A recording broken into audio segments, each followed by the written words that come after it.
अस्सलाम वालेकुम फ्रेंड, कैसे हैं? तो फ्रेंड, आज मैं आपको बताऊंगा कि ग्रिड स्टेशन क्या होता है और ये कैसे काम करता है, इसकी टाइप क्या है, इसके अंदर कौन कौन से इक्विपमेंट यूज़ होते हैं, उनकी पूरी डिटेल मैं इस वीडियो में दिखाऊंगा और ये कैसे काम करते हैं पूरी डिटेल के साथ आपको समझाऊंगा। तो नाज़रीन, आपने पूरी वीडियो देखनी है, स्किप नहीं करनी। और इस वीडियो की लास्ट पे जो है ना बहुत इंपॉर्टेंट चीज़ मैं दिखाने वाला हूँ। वीसीबी, वैक्यूम सर्किट ब्रेकर, उनको कैसे रैक इन करना है, कैसे रैक आउट करना है, उसकी पूरी डिटेल मैं आपको दिखाऊंगा। ठीक है, तो चले नाज़रीन, मैं आपको दिखाता हूँ कि हमारे पास जो है ना ये एक ट्रांसफार्मर लगा होता है।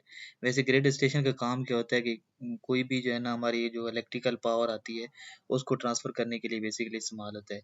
ये एक ट्रांसमिशन के लिए इस्तेमाल होता है। जैसे हमारी मेन ट्रांसमिशन आ रही है ना, यानी कि 132 केवी आ गई या कोई भी हाई वोल्टेज है, तो वो जो है ना वो ग्रिड तक आएँगे। ग्रिड से आगे फिर जो है ना हम उस पावर प्लांट के लिए या किसी भी प्लांट के लिए हम उसको पावर को ट्रांसफ़र करते हैं सब स्टेशन में। ठीक है? तो ये बेसिकली जो मेन हमारी मतलब आ रही होती है ना 132 केवी की लाइन जो आ रही होती है, वोल्टेज आ रहे होते हैं, हाई वोल्टेज आ रहे होते हैं, उनको क्या कहते हैं कि लो करता है, स्टेप डाउन करता है। तो स्टेप डाउन करने के लिए क्या चीज़ें लगी होती हैं वो मैं आपको दिखाता हूँ। ठीक है? तो इसकी टाइप भी हैं, मतलब ग्रिड स्टेशन की माइक्रो ग्रिड स्टेशन है, नेशनल ग्रिड स्टेशन है और सुपर ग्रिड स्टेशन है। उनकी डिटेल मैं आपको बाद में बताऊँगा क्योंकि वीडियो बहुत लंबी हो जाएगी। तो चलें नाज़रीन, मैं आपको जो है ना दिखाता हूँ कि ये हमारे पास एक ट्रांसफ़ार्मर लगा हुआ है। ग्रिड स्टेशन में ट्रांसफ़ार्मर लगा होता है। सबसे पहले SF6 ब्रेकर लगा होता है, सल्फर हेक्साफ्लोराइड गैस। एक ब्रेकर लगा होता है, वहाँ पे हमारी सप्लाई आती है। ठीक है? वहाँ से आगे फिर जो है ना ट्रांसफ़ार्मर में आती है।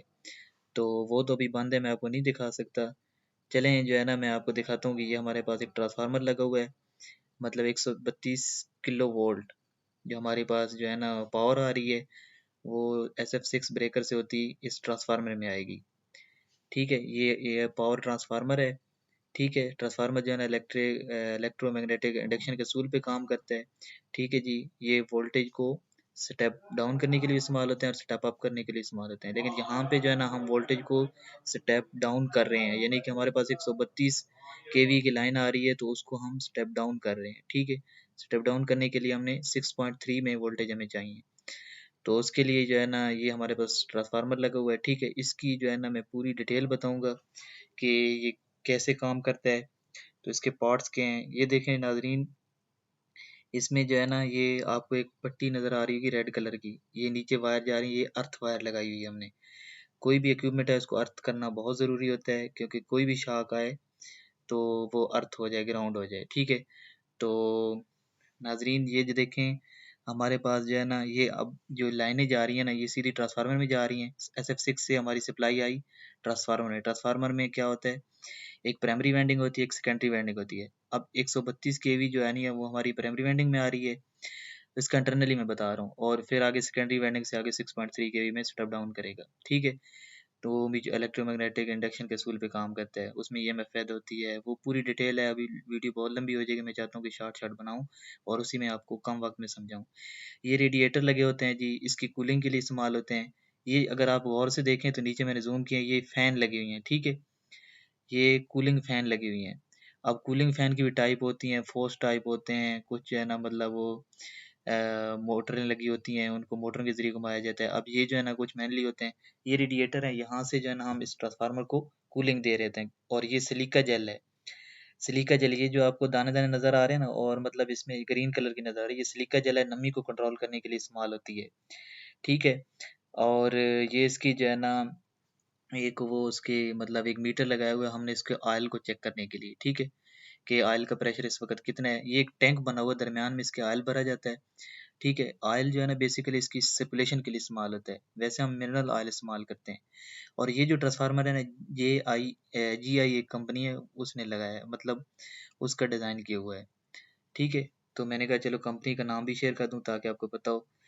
तो उसका मतलब ये ग्रेड स्टेशन लगा हुआ है और ये देखें आप, एक साइड पे कूलिंग फ़ैन लगी हुई थी, दूसरी साइड पे ये कूलिंग फ़ैन लगी हुई हैं। ठीक है? ये तकरीबन 6 कूलिंग फ़ैन लगे हुए हैं, 6 उस साइड पे लगी हुई हैं और 6 साइड पे तक, मतलब ये है कि इसकी कूलिंग प्रॉपर हो सके। ये जो है ना ट्यूब लगी होती हैं, रेडिएटर कह देते हैं हम इनको। ठीक है? इनके ज़रिए फ़ैन, मतलब फ़ैन के ज़रिए कूलिंग होती है। तो कूलिंग होती है तो इससे क्या होता है कि ऑयल का प्रेशर जो है ना वो मेंटेन रहता है, मतलब ऑयल का टेम्परेचर ज़्यादा नहीं बढ़ता। जो ही बढ़ता है तो ये फ़ैन चल जाते हैं, ठीक है। फ़ैन बाज़ औक़ात ऑटो पे सिलेक्शन होती है इनकी, खुद ब खुद चल जाते हैं।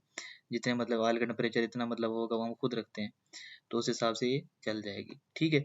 ये आपको एक रेड पट्टी नज़र आ रही है, ये हमने क्या किया हुआ है, एक अर्थ किया हुआ है, ठीक है। ये इंसुलेटर पे लगी हुई है और फिर यहाँ पे इसको ग्राउंड किया हुआ है। ये देखें, ये जो हमारा अर्थ कंडक्टर है ये नीचे ग्राउंड में लगा हुआ है ज़मीन में, ठीक है। वो हमने प्रॉपर नीचे ग्राउंड के लिए वो सिस्टम लगाया हुआ है, वो भी उस पे मैं कभी वीडियो बनाऊंगा आपको दिखाऊंगा, ठीक है नाज़रीन। तो ये इसका कुछ कंट्रोल पैनल है, मतलब जो भी हमारे जो टेम्परेचर सेंसर हैं, या जो भी कूलिंग फैन के मतलब कनेक्शन वगैरह हैं, उसके पूरे ये सिलेक्टर लगाए हैं, इंडिकेशन लगाई हुई हैं, ठीक है। ये एक पूरा हमने एक कंट्रोल पैनल डिज़ाइन किया हुआ है, ठीक है। उसके ज़रिए हम कंट्रोल कर रहे थे। इसके अंदर मुख्तलिफ रिले लगी होती हैं जो कि उसके पॉइंट को मतलब कट ऑफ करवा देती हैं, जैसे मतलब कूलिंग फैन अभी चलाने हैं नहीं चलाने, तो हमने जैसे ये सेटिंग की उस हिसाब से ये काम करेगा, ठीक है। तो ये तो कुछ ओवरव्यू था, मतलब कि ट्रांसफार्मर कैसे काम करता है। ये ऊपर एक टैंक लगा होता है, ये कंजर्वेटर टैंक होता है, ठीक है। कंजर्वेटर टैंक कैसे काम करता है, वो जनाब साहब वो ऑयल जो है ना ऊपर मतलब जाता है फ्लो करने के लिए, ठीक है। और ये देखें जो है ना, ये इसकी आउटगोइंग आ रही है, ट्रांसफार्मर की सेकेंडरी से वायर निकल रही है, वो ये हैं, ठीक है। ये आगे जो है ना आगे सब स्टेशन में जाएंगी, 6.3 में कैसे कन्वर्ट करती है सप्लाई वो भी मैं बताता हूँ। ये पोल किस लिए लगा होता है, ये ऊपर मैं आपको जूम करके दिखा रहा हूँ, ये वायर लगी है ऊपर, ये एक सर्ज अरेस्टर के तौर पे हम इस्तेमाल करते हैं इसको। हम बेसिकली जो नाम देते हैं वो सर्ज अरेस्टर का देते हैं। इससे ये होता है, देखें आप बादल बने हुए हैं, जैसे ही बिजली मतलब बिजली वगैरह आसमानी बिजली गिरती है ना, उससे बचने के लिए हमने ये वायर इस्तेमाल की हुई है। और देखें वायर ऐसी डिज़ाइन की हुई है कि पूरे ट्रांसफार्मर के ऊपर से वायर आ रही हैं, ट्रांसफार्मर नीचे और वायर ऊपर है, ताकि कोई आसमानी बिजली गिरे तो उससे बचा जा सके। अब ये देखें, ये हमारे पास 6.3 के पैनल लगी हुई हैं, ठीक है जी। एमवी पैनल हैं, ठीक है, मीडियम वोल्टेज हैं। और ये इसकी आउटगोइंग आई सेकेंडरी से ट्रांसफार्मर की, और ये इस पैनल के अंदर आ गई, ठीक है। ये एक कपलर है, ये बस बारें हैं इसके अंदर, ये ठीक है, 3 फेज आ गई है, रेड येलो ब्लू कोई भी नाम दे सकते हैं, RST दे सकते हैं, ठीक है। ये रेड येलो ब्लू फेज आ गए, और ये हमारे जो है ना आगे ये पीटीज लगी हुई हैं, सीटीज लगी हुई हैं, ठीक है। ये हमारी सीटीज लगी हैं, करंट ट्रांसफार्मर बोलते हैं इन्हें, ठीक है। ये उनके कनेक्शन है, ये जो कनेक्शन है CT1 CT2 ये कंट्रोल के कनेक्शन है। इससे हमें पता चल रहा है कि इस पे कितना लोड पड़ रहा है। तो ये देखें, इसके पूरे जो है ना वो इसके इन पे आगे लगी है, ठीक है, ब्रेकर की VCB के कपलर के। और ये आगे जो है ना हमने मुख्तलिफ मतलब आउटगोइंग निकाल ली है, ये ट्रांसफार्मर में जा रही है, जो हमारे पास मतलब छोटे ट्रांसफार्मर लगते हैं 6.3 टू आगे 440 कर रहे होते हैं। ये देखें हमारी कुछ सीटीज लगी हुई हैं, ठीक है, करंट ट्रांसफार्मर हैं। तो ये मेन सिटीज़ लगी हुई हैं, ये इससे हम जो है ना करंट को मेजर कर सकते हैं, ठीक है। और ये पैनल वाइज मैं आपको बता रहा हूँ, जो पैनल का जो फ्रंट में दिखाया था, अभी इनको मैं बैक में दिखा रहा हूँ। इनको बोलते हैं बस बार। ये देखें ना, जो आपको रेड कलर की नज़र आ रही है, ये बस बार हैं। इनके थ्रू हम जो है ना वो पावर को ट्रांसफ़र कर रहे हैं। अब ये पैनल के अंदर जो है ना हीटर लगा हुआ है, ये आपको मैं ज़ूम करके दिखा रहा हूँ, हीटर है, ताकि कोई भी नमी वगैरह आए तो उसको मतलब वो जज़ब कर ले। जैसे हीटर चलेगा तो उसकी नमी कंट्रोल करेंगे, ठीक है। ये बस बारें के मुख्तलिफ साइज़ होते हैं, मतलब 80x200 की होती है, 200 250 मतलब डिफरेंट मतलब वो होते हैं, इनके साइज़ होते हैं, जो हमें रिक्वायर्ड हो उसके हिसाब से हम इस्तेमाल करते हैं। अब ये हमारे पास तकरीबन 7-8 पैनल लगी हुई हैं, ठीक है जी। मतलब पूरे प्लांट पे डिस्ट्रीब्यूटर, ये हमारे पास इंसुलेटर लगी हुई हैं, आगे पीटी लगी हुई है। तो पीटी जो है ना वो हमें मतलब वो हमारा जो मेन होता है उस पे लगाते हैं, ठीक होगा। हमें पीटी बेसिकली क्यों लगाते हैं, पोटेंशियल ट्रांसफार्मर है, ठीक है। इससे हमें वोल्टेज मेजर करने होते हैं, ठीक है। वोल्टेज को मेजर करने के लिए हम पीटी लगाते हैं, ठीक है। अब ये बस बारें जो है ना, ये यहाँ से बस बारें मतलब ये अब सीटी लगी हुई है, देखें ये इनके कंट्रोल वायर जा रही है, ये जो मैं आपको दिखा रहा हूँ। और ये बैग में सीटी लगी है, 3 सीटी, हर फेज पे अलग अलग सीटीज लगी है। ये देखें, रेड येलो ब्लू इंडिकेशन भी ऊपर आ रही है। ये जो केबलें हैं ना, ये MV की केबलें हैं, मीडियम वोल्टेज हैं, या HT कह दें, हाई टेंशन कह दें। यहाँ से आउट गोइंग जा रही है, किसी दूसरे ट्रांसफार्मर में जा रही है, 6.3 से आगे 440 में कन्वर्ट कर रहा होगा, या 6.3 से आगे मतलब दूसरे सब स्टेशन में जा रही हैं। 6.3 एक हमारे हमने एक आगे मतलब कोई सब स्टेशन बनाया है, उसमें जाएंगी, और फिर आगे 440 जहाँ की हमें रिक्वायर्ड होगी उस हिसाब से। ये देखें कि मतलब पूरा व्यू मैं आपको दिखा रहा हूँ कि एक शट डाउन लगी हुई थी उसको क्लीनिंग करने के लिए, तो मैंने कहा आपको दिखा दूँ। तो उसके लिए नाज़रीन देखें, हम अब VCB रैक आउट कर रहे हैं, इसको ऑफ करेंगे। ये देखें सिलेक्टर यूं ही मतलब अभी 0 पे है ना, इसको 1 या 2 पे करेंगे तो क्या होगा, ये 1 पे कर दिया, ठीक है। सर्किट ब्रेकर ट्रिप हो गया, मतलब सर्किट ब्रेकर को ऑफ कर दिया। ये वीसीबी है, वैक्यूम सर्किट ब्रेकर, ठीक है। हम इसको रैक आउट कर रहे हैं। अब ये देखें, इसको इस तरह करके घुमाएंगे तो ये रैक आउट होगा। ये जो सामने शीशे से अगर देखें गौर से तो ये वीसीबी बाहर की तरफ आ रहा है। इसके अंदर आपस में कॉन्टैक्ट होते हैं, वो कॉन्टैक्ट जो ही मिलते हैं तो वीसीबी रैक इन होते हैं। और ये देखें, एक दोस्त को मारे और ये वो जीरो का निशान भी बना होता है ग्रीन कलर का। तो ये आ रहा है कि मतलब अभी ऑफ कंडीशन में आ रहा है, ठीक है।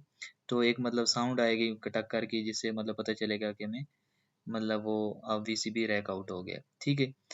तो ये वीसीबी था। वीसीबी कैसे रैक इन होता है, रैक आउट होता है, वो भी मैंने आपको बताया। तो उम्मीद करता हूँ आपको ये वीडियो पसंद आई होगी। अगर पसंद आई तो कमेंट करके बताएं, लाइक